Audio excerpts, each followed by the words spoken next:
The views expressed on Science for the People are not necessarily the views of this station, its affiliates, sponsors, or advertisers. This week on Science for the People, we dig into the world of bioarchaeology to discover what a bunch of dead people's bones can tell us about our own past. Hello and welcome to Science for the People. I'm Rochelle Saunders. With me is Brenna Hassett, a bioarchaeologist whose work looks at the clues to our past lives locked in the evidence of our bones and teeth. She is one quarter of Team Trailblazers, a science advocacy organization dedicated to resetting imaginations and supporting women's contribution to the earth sciences.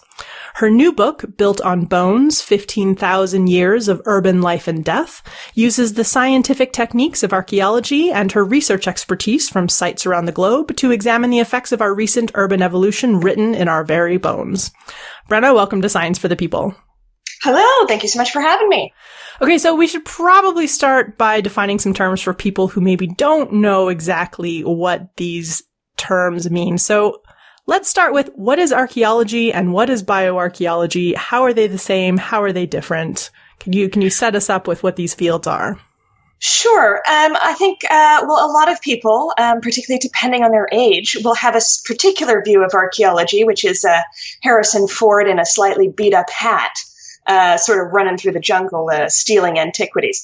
Archaeology is actually slightly more academic than that, and it encompasses the study of the human past. So it basically can go anywhere from, very, very old and not even particularly human, sort of, our ancestral past, to quite modern things. And it encompasses all of the various different bits of, people thinking about how humans interacted and how we got to where we are, to all of the scientific techniques that we use to build up the evidence base for making these sort of theoretical jumps. And bioarchaeology is the type of archaeology that I do. And you could probably define it any number of ways, but what I really mean and what most people mean when they say bioarchaeology is that we're looking at the bodies. We're looking at the actual biological remains of the thing that archaeologists are most interested in, which is humans. So an archaeologist, are they not as much looking at the skeletal remains and more looking at the kind of situation that the remains are found in and what's found with them? Yeah, so archaeology is like, the big overall sort of, big tent, big umbrella that everything else sits under. So bioarchaeology is just a sort of part of archaeology. Archaeologists would be, they could do any number of things sort of day to day, but generally would probably be looking at the evidence that we have from archaeological excavation, so from going out and digging up sites and seeing what you find there, to analyzing the finds that you actually, get. So looking at bits of pottery, looking at bits of animal bone, looking at little tiny plant remains. Or they may be sort of developing, cool new computerized techniques like spatial mapping and statistics to show us where villages show up versus rivers and things like this throughout the human story. So there's actually a huge number of little disciplines inside archaeology that people can kind of specialize in. So you get people in an archaeology department. One person is a sort of, computer mapping whiz. The other person spends half their time in an anatomy department. There are a bunch of people with microscopes. There are a bunch of people with armchairs thinking about theory. So it's a broad church. That does sound like it brings in a lot of different kind of sub-disciplines and, I don't know, like co-disciplines, multidisciplinary. Is co-disciplines a word? I don't think it is. Well, interdisciplinary might be, sort of where we're going. But, archaeology sort of, we have to do the best we can to bring these, to understand the past, because nobody's around to tell us how it was. So you really have to drill down into actually quite a lot of science, which I think people may not realize exactly how firmly embedded modern archaeology is in science. So I will let on a small secret, which is not actually in any way a secret, but my real PhD is in dental anthropology. Really? And interesting. That's a real thing you can do. So that is an incredibly specialized My expertise is largely in the anatomy of teeth. So I could have been a dentist and actually made some money in my life, but instead, no, we went with the interesting stuff. So you actually get this huge number of people who have all these little different scientific approaches, or they have this great understanding of kind of how humans work, and they pull all of this together. And what we're all trying to do is tell the story of us.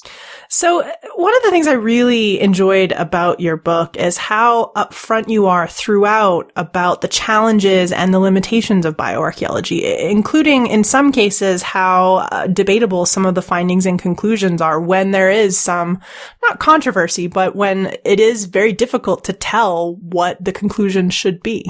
Well, I think, there's a general rule of thumb is that you should never trust anyone who's 100% certain about anything. That's a good rule. It's a bad idea.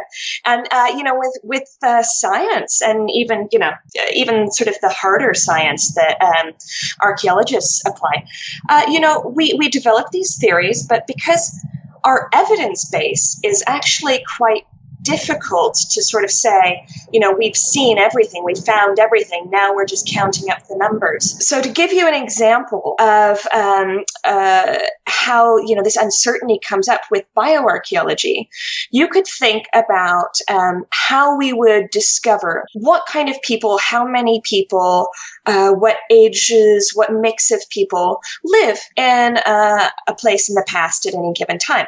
The obvious way we would do that would be to dig up a cemetery, right? So if you were to just take the example of if someone excavated something like a Christian cemetery, and there are rules for how you were buried in the Christian cemetery. So an archaeologist who didn't know these rules would go and they'd dig them up and they'd look at the cemetery and say, oh, there are no babies, but there are mostly old people. I mean, we're pretty sure that the past wasn't made up of people who were, entirely octogenarian, or, the past was not inhabited by old people. But of course, old people are the ones who die generally. So those are the remains we find. So we actually have to take a couple steps back to try and get back to an interpretation. The other thing they might find, which is a cultural factor, which we also have to think about things like this, is that in many Christian denominations, babies aren't buried in the same cemetery as adults. So when you look at the evidence, it seems so easy that you could just say, okay, well, there were this many people and they had this children of these, different ages. But actually, there's a whole bunch of factors going into what we find that means that we have to really consider carefully how we're interpreting it. And I think it's an ongoing problem for our discipline. We're just not thinking through quite enough. I can definitely see how it'd be a big challenge because you have these remains, which is obviously a source of data and a source of evidence that you can look at and examine, but it's also a sort of biased resource because you don't have what you don't have. So it's difficult to try and figure out what it is you're missing in your sample, I guess. Yeah, it turns out that humans have actually come up with any number of very creative ways to dispose of their dead. And this is something that, you think it's difficult digging up a Christian cemetery. Well, gosh, try finding all those cremations. That's very difficult to identify from little bits of burnt bone, whether it was a male or female or what age. And actually, scientific techniques do allow us to get at some of this. Teeth are very good for this. They don't burn so easy. But if you think of, people might bury their dead by ritually exposing them, by keeping them in the family home for several generations, maybe buried under the floorboards. There are a variety of ways, or putting them out to sea. Everyone's probably seen the sort of, Viking boat burial with the big flames. It's very difficult to dig that up. So we actually have to really be aware that we're not seeing the whole picture, and we have to kind of make our guesses based on that. But it's not actually as sort of depressing as it sounds, because we can actually learn a lot. So if we go back to that kind of, church cemetery idea, there are all sorts of little bits of differences between people we can get at. So if you think about where would people like to be buried, most people want to be buried near the center of the church, near the altar or near the aisle.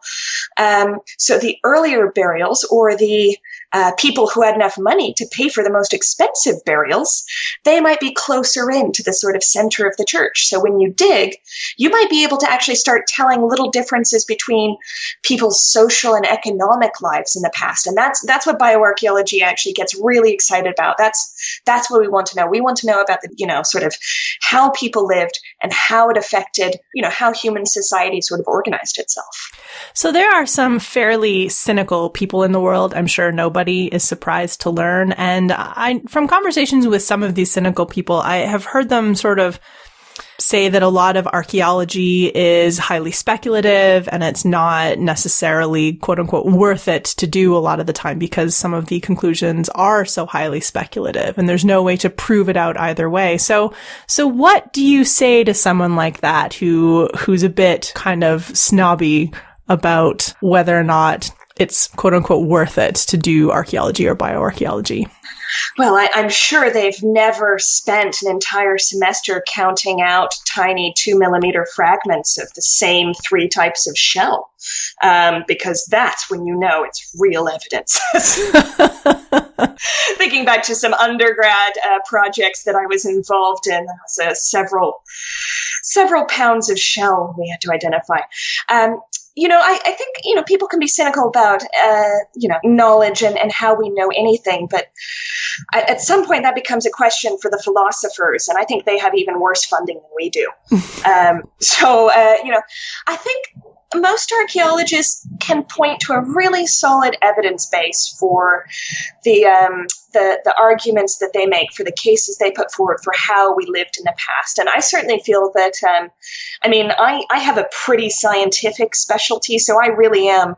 I sort of had a visitor position in an anatomy department. I spend a lot of my time chopping up teeth and writing learned articles about enamel formation, which is not for everybody. But, I'm pretty sure that, the same science that underpins our basic, medicine, our basic understanding of how our bodies work now, that hasn't changed so much. So I think that a lot of archaeology that's built on that has some, that's a pretty solid framework. Do you think a lot of that cynicism sometimes that archaeology gets pegged with is from some of the kind of Indiana Jones-esque television and movies that we've seen? I'm not sure Indiana Jones and his later colleague Laura Croft were necessarily like poster children for quality academic archaeology.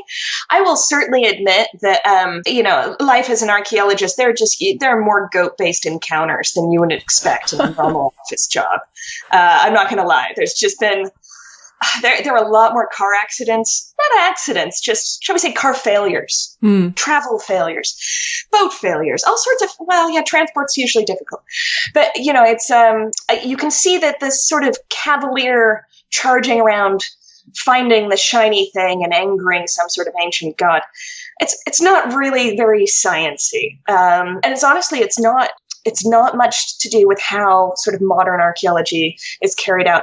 There was definitely a period where, the Victorians, they went around tearing up the Middle East, digging big holes, bringing back treasure, putting it in a museum. Now they won't give it back. And you can see why that might give us a bad name, just sort of treasure hunters. But actually what most people are sort of trying to do with archaeology now is actually understand what happened rather than get their picture in the papers and a shiny golden idol for the mantelpiece. In the book, you described archaeology as a slow burn science. And I mean, a lot of people would say a lot of science is slow burn, that it's a slow progress of better and better ideas. But do you think archaeology is an even slower process than most other areas of science? I think it can be. Obviously, I think that there's a very famous experiment, which is something to do with the viscosity of tar. And there's just someone waiting for a little tiny drop of tar to fall off a larger drop of tar, and someone is measuring that. And that's taken like 50 years or something. It's like, okay, that's slow. That's slow science. But, archaeology can be very slow. If you do it right, you actually are, you start at the top. So in a sort of sedimentary principle, the oldest stuff at the bottom, and it is at the bottom, and it gets covered by newer stuff. So layer on layer on layer on layer of, each new person moves into a house, they leave a little more dust They repaint the walls. You get another layer of paint. You get another layer of dust. And that's, so archaeologists are starting at the top. So if you've got thousands of years of human occupation somewhere, and you want to find out what the earliest layer is without losing all the information on the top, we're talking about archaeological digs that have gone for 20, 30, 40 years. I'm not sure if Knossos, which is the palace in Crete where the Minotaur was, if that's been continuously dug since about the late 1890s, or if they actually took a break for a couple wars. But there are places where people have been digging off and on for 100, if not 200 years. The Sphinx has been harassed mercilessly since the French were in Egypt. So that's a pretty slow burn. So let's talk about teeth, because I did not know that teeth were such little treasure troves of data. That's really fascinating that there is so much we can learn from teeth. Yes, so I am unapologetically team teeth. Teeth are totally interesting. And the real reason kind of behind that is, if you think about your bones, okay, so your bones have the process of how they grow, how they replace old bone with new bone. That's a constant turnover. So your bones are sort of constantly turning over new material. If you think about it, when you break an arm, as long as you put that arm back more or less the right place, it'll eventually knit back together. You won't even know you broke it. With tooth, that breaks once. That does not regrow. That does not, that is an expensive dental bill for you. That is not an actual, that's not going to magically repair itself, however much we might wish. And that's actually because teeth are essentially fossils. Teeth grow once. They don't have that constant renewal. So when they're growing, they're actually taking up all of the chemistry and other little bits of information that are coming into the body during the period when they grow. So teeth are formed in childhood. They actually start growing even before you're born. And as anyone who has ever had small children, knows that children are basically sharks. They've got two sets. You've got the baby teeth, and then they're replaced by the adult teeth. But those are all growing in the kind of critical, interesting early years. So when I talked earlier about only finding old people in the cemetery, because that's when people die, teeth give us the other side of the story. They give us some information about when people were growing. And that's the thing I find really interesting. So because teeth, they capture what are essentially isotope signatures, but they will tell you what kind of water you were drinking, where you were in a water cycle, whether you were on top of a mountain or near the sea. They'll even tell you about the geology that you grew up on, because all of this little chemistry gets locked into your teeth. And your teeth run on such a careful, close calendar that you can build a schedule of growth. So if you think about tree rings, are you familiar with the tree rings, big circle, little circle, this idea? Yep. Have you heard of this? Yep. So the idea that you've got, a tree grows, and in a bad year, it's got a little tiny circle in the ring when you cut it open, and, good year, it grows more. Your teeth almost do the same thing. So you can build a weekly schedule of growth from your teeth just by looking at the little tiny lines on the outside. If you let someone like me get at your teeth with a diamond-tipped saw and a couple polishing tools, a high-powered polarized microscope, we can actually tell you your growth history by the day. So teeth have amazing amounts of information.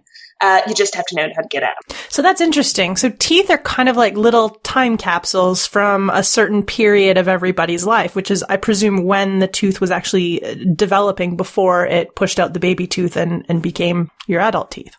Yeah, so the chemistry and everything, that's pretty much all. Yeah, so when they're growing, so your teeth pretty much stop growing, 15, 16. That's the end of the sort of information cycle. But you can sort of, if you were to get hold of everyone's teeth, if you could get baby teeth alongside, those last wisdom teeth, you can actually build a schedule that went from before birth to, almost adult, which is very exciting for an archaeologist. Interesting. So baby teeth, does that give you some information about the gestation period and possibly the health of the mother as well?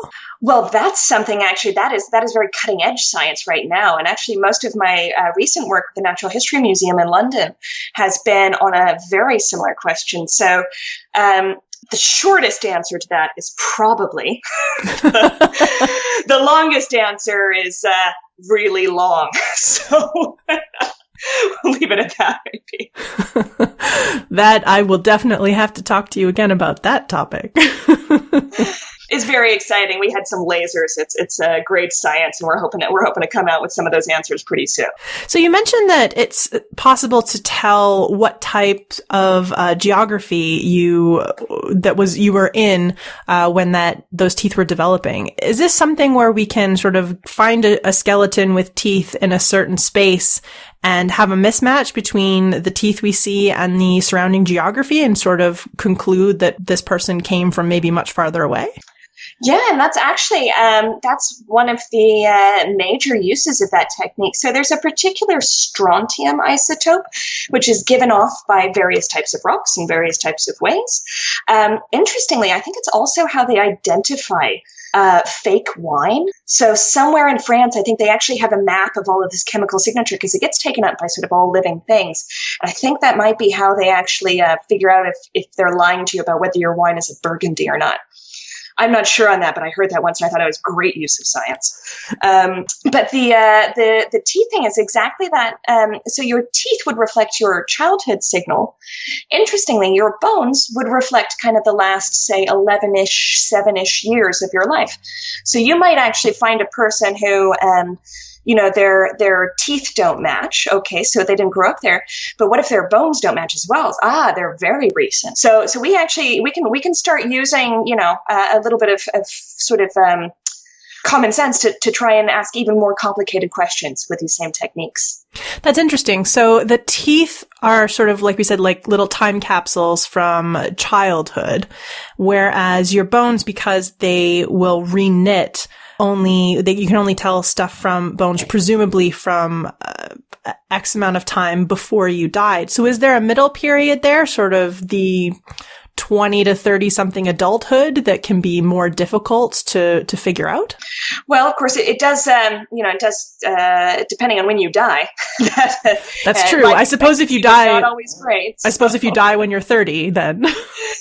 But that's a sort of to use a metaphor, I'm sure most archaeologists would, hey, that's a kind of holy grail, is to be able to talk about things that happen in life before the sort of period that leads up to death. And not just in that sort of early childhood phase. I mean, obviously, we'd really like to know about the point in the human lifespan when they're having babies and how many babies they're having, and because this tells us a lot about kind of social organization and stuff like this. So we're all looking for something like that, and I think as we get better and better at applying various sort of scientific techniques, hopefully we will get closer to those questions.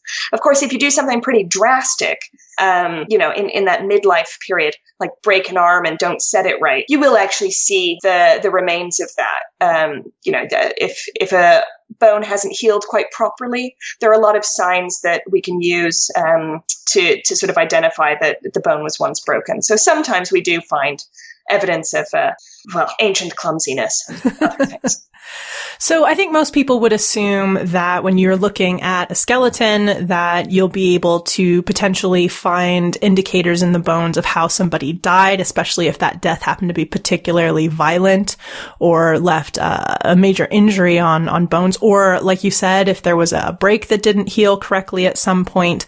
But what about other kinds of factors that aren't necessarily related specifically to violence or to accident? What other types of things do we find in bones on skeletal remains?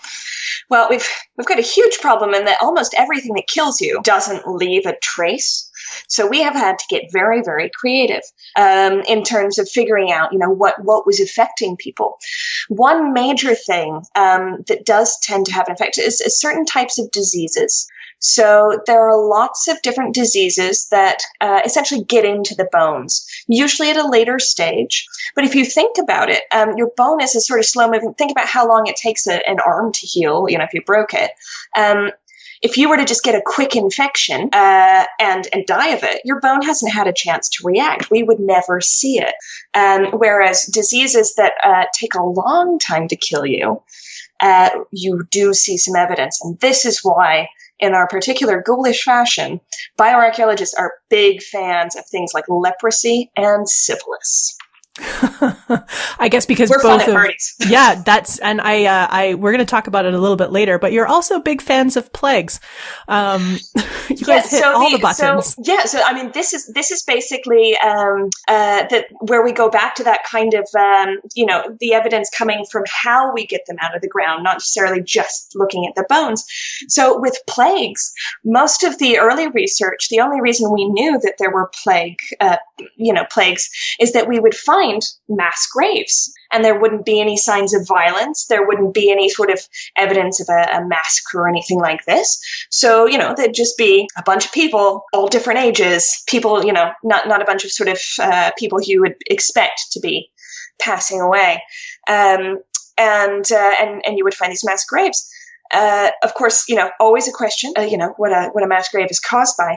But the real hero of that story is actually something called aDNA. And that's what we refer to ancient DNA. So ancient DNA studies, aDNA studies, is just about the most exciting, fun, complicated, expensive, whizzy, amazing scientific technique that bioarchaeologists have.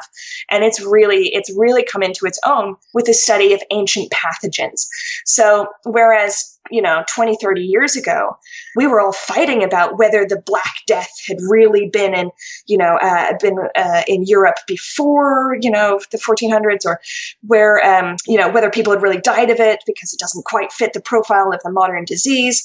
Now we have people who can take a sample from the bones, identify the DNA signature of the Yersinia pestis bacteria, and can give us a diagnosis, which to bioarchaeologists who are of certain vintage, it's magic. It's amazing. So is this going to help us figure out where some of these diseases, these plagues, in particular syphilis, which I know is there's a lot of controversy about where that one came from, where some of these diseases actually originated? We certainly hope so. It turns out that not all diseases are particularly easy to study in a lab. And actually that syphilis one that's pretty much, that gives everyone headaches, which actually does clinically as well. So that's a little bit of a syphilis joke for you. It's not a very good one. And syphilis is something that everybody likes talking about. I've never really figured that one out, but it's a major concern. And as an epidemic disease over the last 500 years, has just been an absolute fixation. So syphilis is a venereal disease.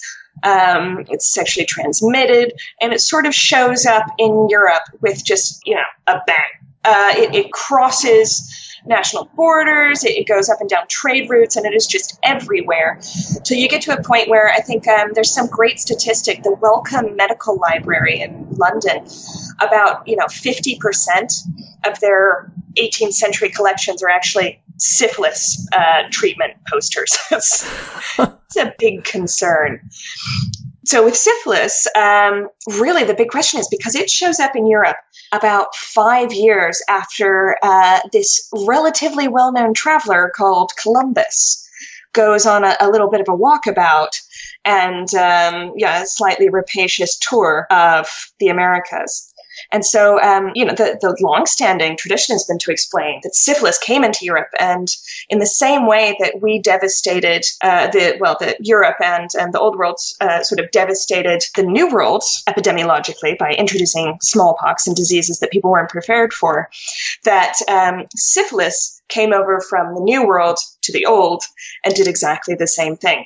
But of course, people have started finding bodies with the very specific pathologies caused by syphilis. So bioarchaeologists love syphilis because we're pretty good at identifying it. It causes very specific things to happen to your bones, one of which is it's called caries sicca. It sort of makes your skull look like chewing gum that's kind of hardened on a sidewalk. It's not pretty. It's not pretty at all. So we're actually pretty good at identifying it, though. So people have started to find cases that are before Columbus.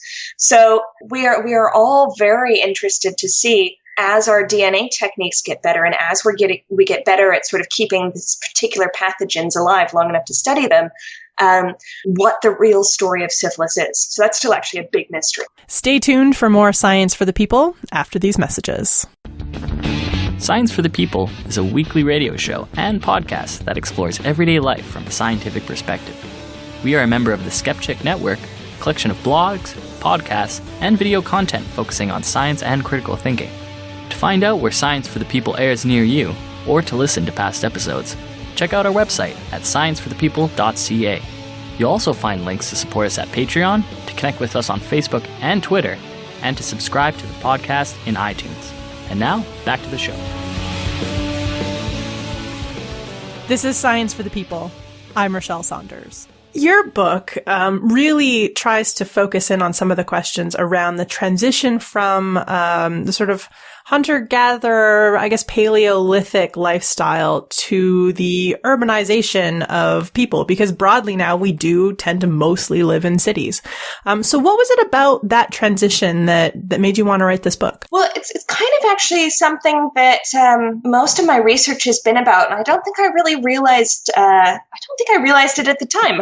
But I was doing a lot of little projects and just things that caught my eye and things that I could get really interested in. And so I was looking at a couple different situations. One of them was very early village, kind of really in that transition from the kind of hunter-gatherer style living to the development of agriculture and domestication of animals over 1,000 years, a site called Ashuklohoyuk, which is in central Anatolia in Turkey, from about 10,000 years ago. And I was very interested to know about children's growth and whether children in a sort of more hunter-gatherer situation were sort of, were they growing well? Were they healthier, essentially, than the kids who had agricultural, were in the agricultural period?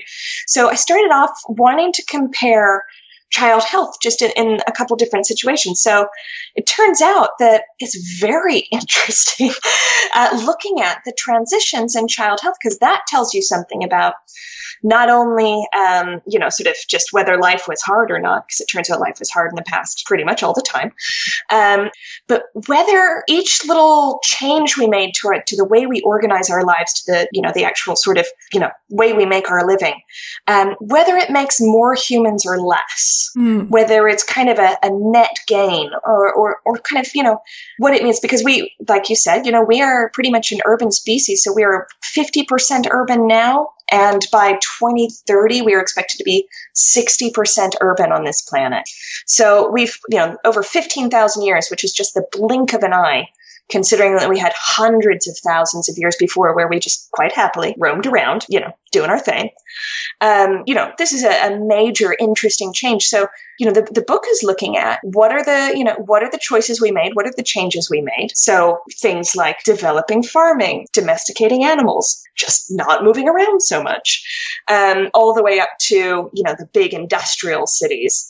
And just having a sort of looking at how that actually messed with our bodies and whether, physically for our species, from a, real bones, down in the bones point of view, whether it was a good thing. So what did life actually look like at the beginning of this transition, or maybe just before the beginning of the transition? When we look at skeletal remains, what kinds of things do we see that are sort of notable or that are interesting when we start to look at the transition going forward? Well, a couple of the things that, really you notice these things because they're different from the next thing. So I'll sort of maybe be a little bit more comparative. But so if you look at the phase in human history, sort of before really we settle down, and of course there are still groups that are not fully settled, and there are lots of different groups who make their living without being farmers or, settled people. But if we go back to when there were really no settled people, you see a couple different sort of basically shapes and sizes that are related to how people are living. So in the same way that your bone sort of knits itself back together if it breaks, your bone responds to all of the forces that you put on it in life. So if you think about, someone who's walking a lot or running a lot, they're eventually going to build up more bone in their legs. And they're going to build it up in specific directions and specific shapes because those muscles need more bone to pull, to hang on to. So the bone's going to respond. They're putting more force on it. And eventually you build up slightly kind of differently shaped legs just because, you're a highly functioning sort of, long distance walker, long distance jogger, whatever we were doing. And this is something that's very interesting. So we can actually look at the shape of particularly lower leg bones and compare them to things like elite athletes today, ultra marathon runners, cross country runners. And we can actually look at that and say there are real distinct differences between our sort of what we think of as high activity legs and the skinny, scrawny little farmer legs that we got afterwards. So now is this something that happens throughout a person's life that these changes are, or is this something that is seen more evolutionary, as in if you have longer legs, you're more likely to survive and have kids? Well, we've got a real problem in that we only really find the legs at one point in someone's life, right, which is when they died.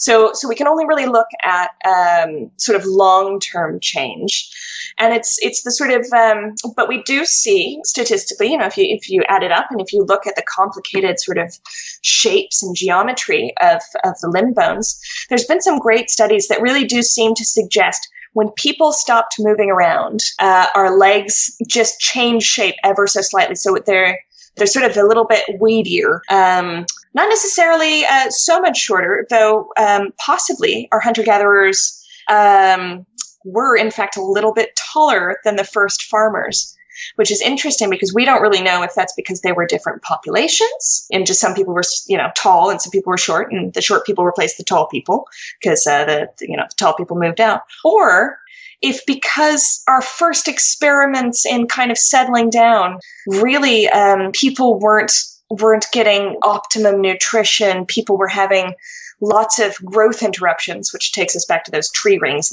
and teeth that I was talking about, which made them not grow to their full height potential. So they were a little bit stunted. So these are all really kind of interesting questions, which the book goes into. And of course, the other thing is of course, hunter-gatherer skulls and teeth, which is far more fun.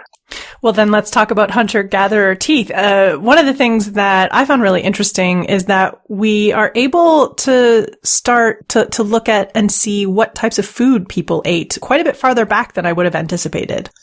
Yeah, so it turns out that we weren't very good at finding a lot of the types of evidence for the types of food we eat. One of the problems is that we just weren't looking hard enough. So if you imagine, an archaeologist is going with their shovel and they're digging up this little area and they find, okay, some sheep bones or some cow bones or some deer bones, and they've got cut marks on them just like you would from your butcher. Okay, that's food.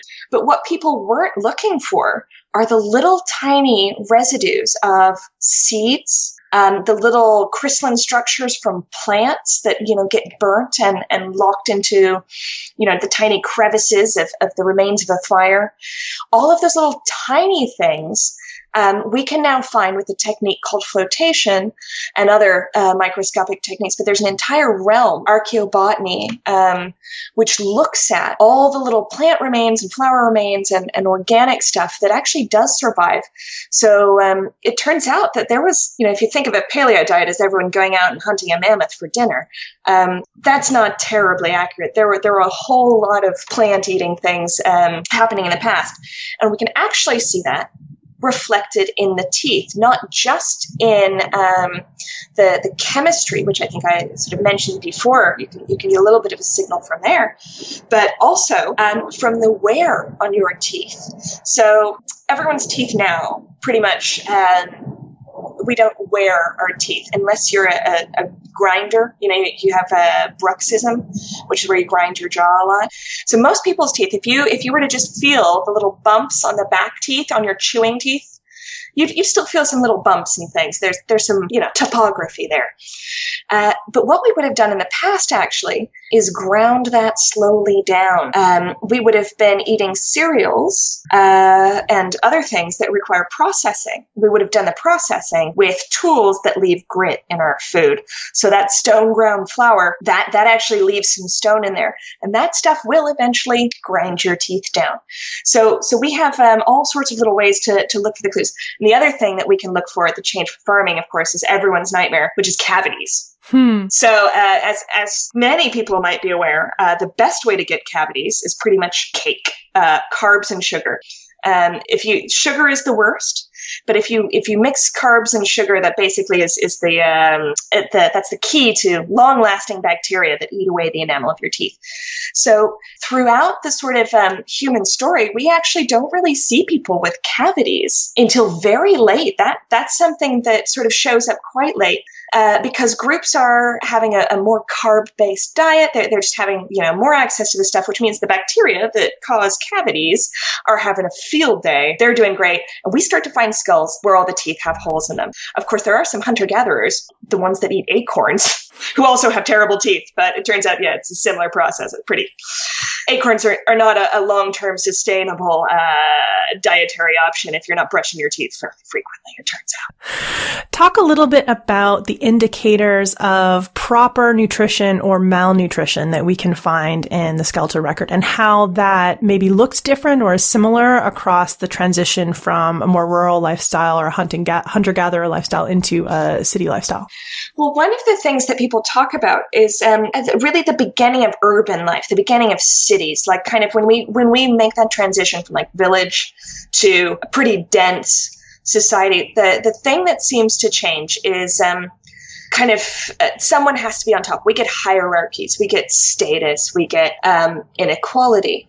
And that inequality actually kind of feeds back into the sort of access to resources. So if you're at the top, you're probably getting great food, lots of variety. If you're at the bottom, you might not be able to get the same quality food or the same variety of food as the people at the top. And we start to see evidence of this in sort of just straight up malnutrition, which is something that we might attribute growth stunting, so there's sort of shorter heights, or extra big sort of lines on teeth in the sort of tree ring tooth method of looking at growth. But there are specific diseases which are caused by vitamin deficiencies. So you might not think that the rise of cities is what gives us sort of scurvy. But it's not all pirates. So scurvy is when you don't have enough vitamin C. And it can actually affect your bones. There are little specific lesions that happen on the inside of your eye sockets and things, particularly bad for kids. And we start to see the very first evidence of things like vitamin C deficiency, like scurvy, really, they exist before, but they don't really become a major thing until we have kind of urban life. The same thing happens for vitamin D. So vitamin D is a big deal. That's pretty important for how you build your bones and your teeth.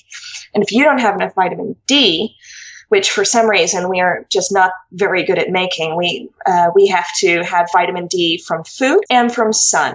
So if you're not getting enough sunlight and you're not getting enough vitamin D in your food, you're in trouble because you get rickets. And rickets is not a very nice condition. Rickets is where you lose bone density, you lose the bone mineral. And as that bone mineral goes, especially in growing bones, your bones become more kind of soft, which means the weight of your skeleton on top of them will start to bow out your weight-bearing limbs. So the bow-legged kind of poverty-stricken kind of, poor tiny Tim from Dickens, that's what rickets is. And that's something we start to see with the kind of rise of urbanism. So these things existed before, but we start to see them, I assume, in increasing numbers. Sure, and they're not that common early on. When we really see rampant inequality is actually when we get big cities that are just pulling in workers and spitting them out. So, it's the last kind of, it's not necessarily the sort of last 5,000 years of urban history. It's the last sort of 1,000 years or 500 years of urban history where we see the big differences, but they do start popping up. So how does something like the advent of agriculture change our bodies over time? Well, I think one of the biggest sort of changes is the teeth and, of course, the jaw that holds them, because as we get more into our lovely breads, sort of something that I like to refer to as the pot noodle effect, people have theorized, it's not necessarily proven, but people have certainly theorized that as we move to softer foods, we actually don't need to move our jaws as much. We don't need to chew as heavily on, unprocessed fibers and things. So, on the theory of, you don't use it, you lose it. Our bones actually don't need to be as robust. We don't have to have as much muscle attaching to our jaws to chew big, heavy things. So, our faces start shrinking, which would be fine, except for our teeth are in our faces, and they didn't shrink. So every time you look at the bill for your kids' braces, thank an early farmer. That's interesting, because that's something that we don't really think that much about. I mean, I think people in general, obviously bioarchaeologists think about this a lot, but why do we have such gigantic teeth? Like, why is orthodontics a thing that we even have to concern ourselves with? And it's interesting to think that something that's kind of a really common modern annoyance and problem for some people has its origins way back to before agriculture, or to the shift to agriculture. Very much so. And I think one of the interesting things is that there's been suggestions that fewer and fewer people are born with third molars, with wisdom teeth.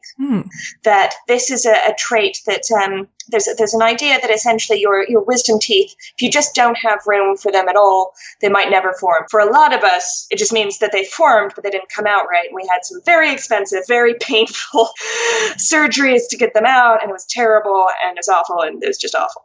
I had my wisdom teeth. I got all of them, but none of them in the right place. But I'm also in that club. Yeah, but several people, either, you have a spectrum from people who their wisdom teeth came into jaws and fit perfectly, to people who just didn't have any at all. And some of that is population dependent. So there are certain groups around the world that some of them have more wisdom teeth and some of them have a tendency not to. But, that's very interesting. So we might find that this is a very rapid change for a species, but we might find that we evolve ourselves out of an entire tooth. I wish that had happened before my surgery. Oh, yes. No, I am with you there. And of course, as we move into closer and larger groups of people, we get to deal with more exciting things like greater instances of disease. Yes. So what a disease wants more than anything is for you to be poor, vulnerable, and living way too close to a bunch of other people who are the same. So disease is a very, serious consequence of dense human populations. If you think about it, a disease that kills quickly can't survive in a rural environment very easily. It can't survive as a sort of human-based disease. We can certainly get them from animals. Because if you keel over in a field, there's no one else for the disease to jump on, which is not in the disease's best interest. But what cities do is cities send people, goods, armies, things all across the world. So as we start getting these urban centers, they're all trading with each other. You start to see, people want luxury goods from Asia, so the Silk Road opens. And sure, the silk comes down the Silk Road, but so does the Black Death. So this is one of these interesting things where there's lots of different factors in play. We have growing inequality, which allows some people to have both the luxury of time and the luxury of resources to create a demand for objects or services from other faraway cities, which then allows sort of trade to build up, and diseases which would probably previously have been fairly local and have sort of burnt themselves out before they could travel around too far. Suddenly they have an exciting new vector to follow, which is whomever is bringing the silk from one city to the other. So there's all these little pieces of the puzzle that start to build into each other.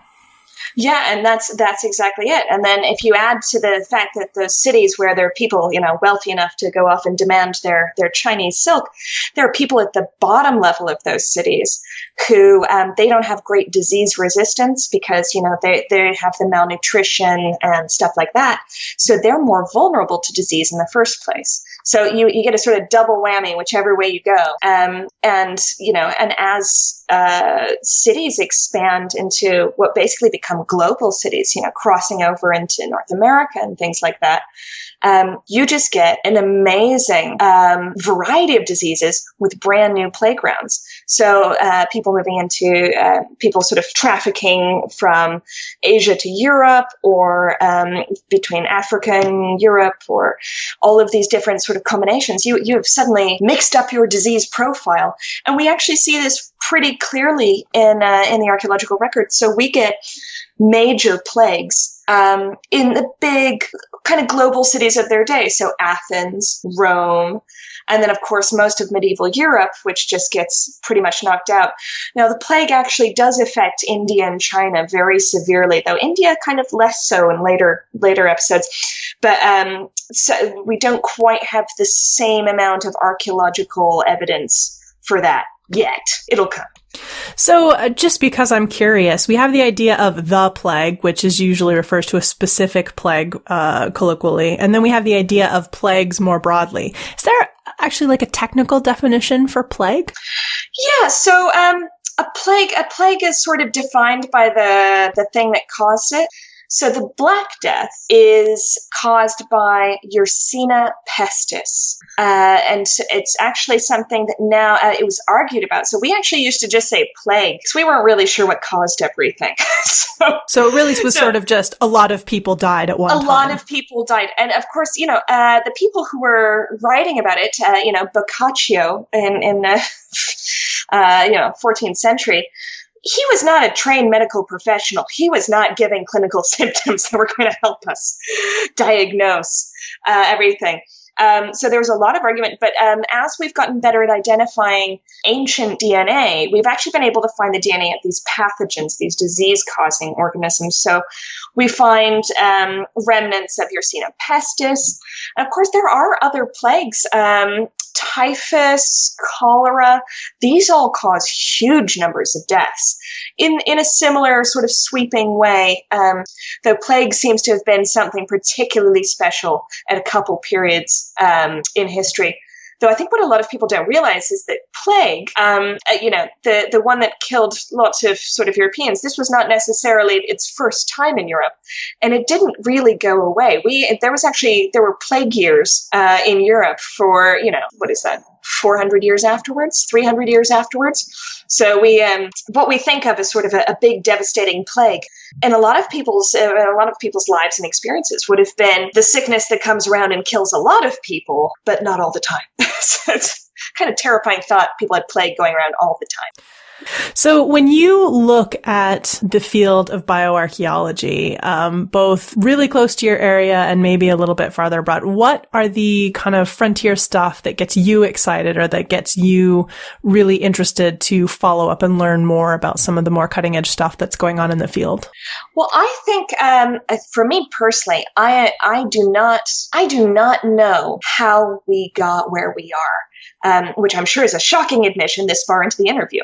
But there's a lot of questions about who makes cities, what social factors come together to make people move into little dense agglomerations in the first place. What makes us decide that sitting down and not chasing, the buffalo over the ridge is a great idea? What happens? And there are a bunch of different ways that people are looking at that. They're looking at changes in social structure. So looking at, whether people start being more or less equal, which side of the change that happens on, whether inequality drives people to move to cities or vice versa.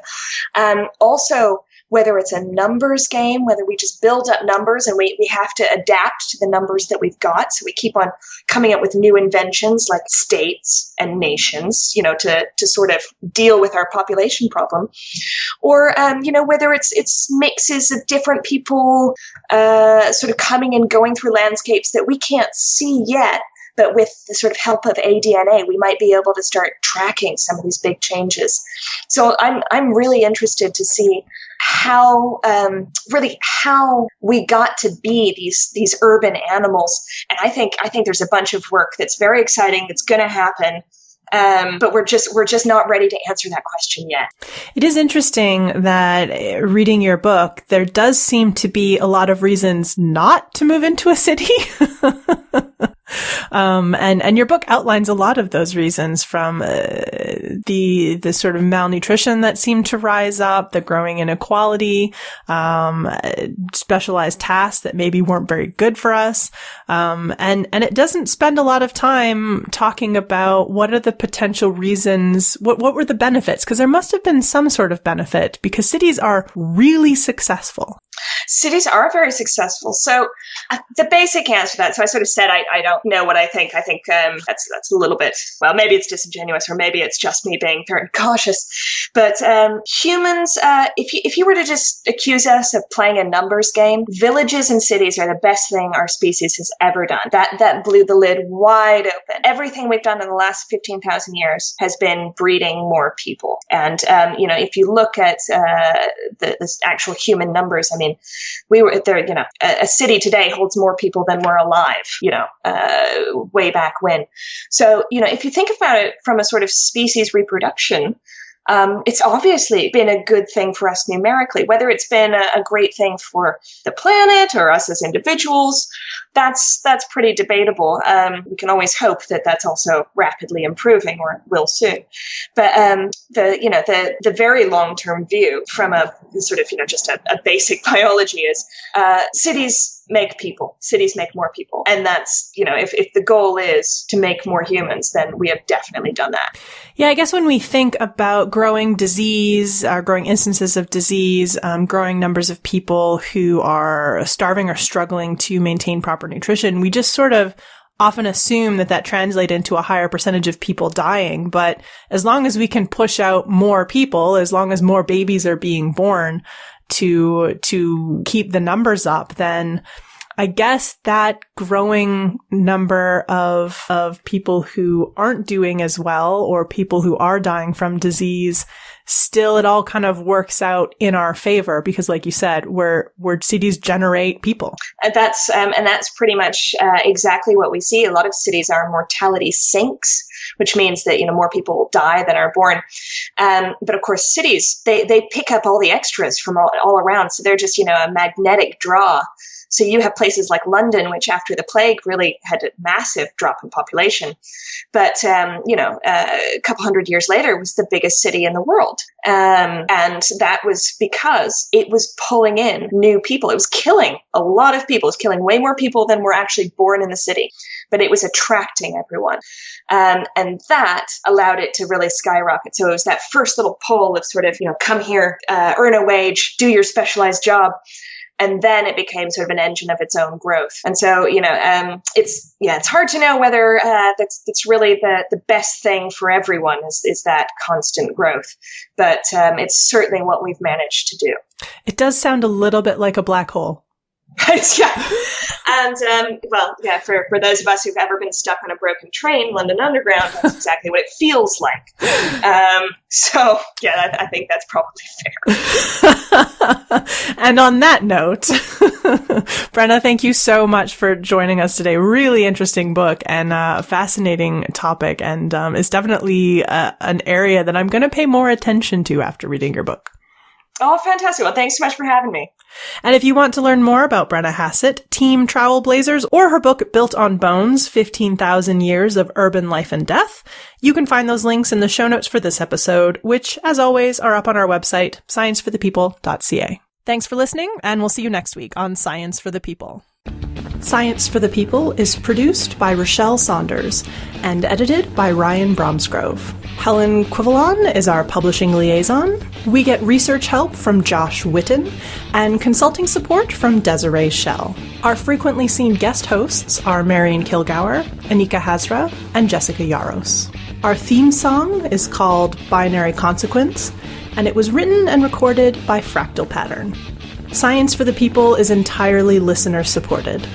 You can find us on Patreon, where you can support us with monthly donations in any amount, or you can send us a one-time donation in any amount via the donate page of our website.